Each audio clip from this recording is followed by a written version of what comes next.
ومن أشهر الأخطاء التي أستمع إليها حتى من كثير ممن يصلي بالناس أن يقول مالك يوم الدين بسكون الكاف. الحمد لله الذي علم القرآن وخلق الإنسان وعلمه البيان، والصلاة والسلام على النبي المصطفى العدنان وعلى آله وصحبه أولي البر والإحسان. فالغرض من هذه الحلقات أن نقرأ كما كان يقرأ النبي صلى الله عليه وسلم. في الحلقة الأولى نتكلم عن أخطاء شائعة في سورة الفاتحة يقع فيها كثير من الناس في الصلوات وغيرها. فالخطأ الأول في الاستعاذة، يقول البعض أعوذ بالله من الشيطان الرجيم، أما الصحيح أعوذ بالله من الشيطان الرجيم. ويقول البعض في البسملة بسم الله الرحمن الرحيم، أما الصحيح بسم الله الرحمن الرحيم.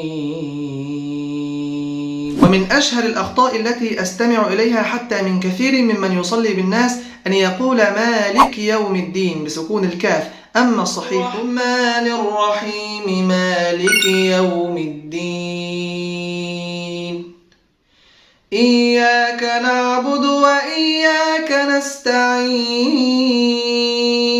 أيضا في قوله تعالى إياك نعبد وإياك نستعين، يقول البعض إياك نعبد وإياك نستعين. والبعض أيضا يقرأ في قوله تعالى اهدنا الصراط المستقيم فيقول المستقيم، فالقاف وإن كانت مفخمة إلا أنها هنا في أدنى درجات التفخيم لأنها مكسورة. والخطأ أيضا أن نقول المستقيم فتكون كافا، ولكن الصحيح اهدنا الصراط المستقيم.